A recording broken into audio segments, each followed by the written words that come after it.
Israeli फौज ने Gaza में हमास और लेबनान में हिजबुल्लाह की कमर तोड़ने के बाद ये सोचा होगा कि साल 2024 उनके लिए एक सुनहरा साल साबित होगा। लेकिन इस साल के आखिरी दिन भी हूतियों ने इजरायल पर मिसाइलें दाग कर ये साबित कर दिया कि पिक्चर अभी बाकी है। हूतियों की ओर से ये हमले एयरपोर्ट और पावर स्टेशन पर किए गए। हालांकि इजरायली फौज का दावा है कि उन्होंने यमन की ओर से दागी गई इन मिसाइलों को हवा में ही मार गिराया है। इजरायल से आई रिपोर्ट्स के मुताबिक यमन से दागी गई मिसाइल सेंट्रल इजरायल के पास हारिश में जाकर गिरी है। इजरायल की सेना का कहना है कि हम हूती विद्रोहियों के मुकाबले के लिए तैयार हैं। लाल सागर कॉरिडोर में हमने कई बार हूती विद्रोहियों पर निशाना बनाते हुए हमले किए हैं। हूती बागियों का कहना है कि जब तक इजरायल की ओर से गाजा में सीज फायर का ऐलान नहीं होगा तब तक हमले जारी रहेंगे। दरअसल इजरायल की फौज हिजबुल्लाह और हमास पर तो लगाम कसने में कामयाब हो सकी, लेकिन हूतियों को काबू नहीं कर पा रही है। और इजरायल का साथ ही अमेरिका भी हूतियों के खिलाफ जंग में झटके पर झटका खा रहा है। हाल ही में खबर आई कि हूतियों पर हमले के दौरान अमेरिकन नेवी का एक काफी ज्यादा मॉडर्न फाइटर जेट F-18 मार गिराया गया। अमेरिका का दावा था कि ये विमान फ्रेंडली फायर में यानी गलती से अपनी ही मिसाइल से गिर गया, जबकि हूतियों ने कहा कि उनकी मिसाइल ने अमेरिकन जेट को मार गिराया है।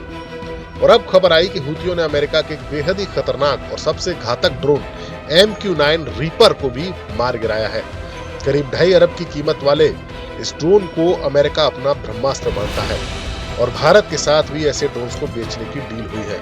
लेकिन हूतियों के आगे ये ड्रोन बस उड़ने वाला खिलौना ही साबित हो रहा है। यमन के ऊपर मार गिराए जाने वाला ये ड्रोन 13वां ड्रोन है जो MQ-9 रीपर मॉडल का है। और इस बात का दावा हूतियों के प्रवक्ता याह्या सारी ने शनिवार को किया था। हूतियों का कहना है कि अमेरिकी निगरानी ड्रोन को बायदा सूबे में मार गिराया गया है और उस वक्त उसे मार गिराया गया जब वो यमन के बायदा इलाके के ऊपर उड़ रहा था। बायदा यमन की राजधानी सना और उसके बंदरगाह शहर के बीच स्थित है। हूती प्रवक्ता ने कहा कि ड्रोन को जमीन से हवा में मार करने वाली एयर डिफेंस मिसाइल से मारा गया है। अभी तक हूतियों द्वारा मारे गए अमेरिकी ड्रोन्स की कुल कीमत $400 मिलियन आंकी गई है। ये रीपर ड्रोन 50,000 फुट की ऊंचाई पर लगातार 24 घंटे तक उड़ान भर सकता था। यमन में निगरानी के लिए अमेरिका कई सालों से MQ-9 रीपर ड्रोन का इस्तेमाल कर रहा है। इस ड्रोन को मिली जानकारी के आधार पर ही हूतियों के हथियारों के ठिकानों और उनके लड़ाकों के मूवमेंट को ट्रैक करके अमेरिका एयर स्ट्राइक्स करता था।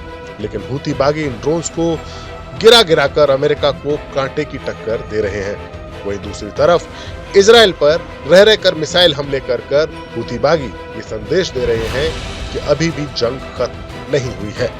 Bureau report, news nation digital. News nation अब व्हाट्सएप पर खबरों के ताजा अपडेट के लिए न्यूज नेशन के इस QR कोड को स्कैन करें।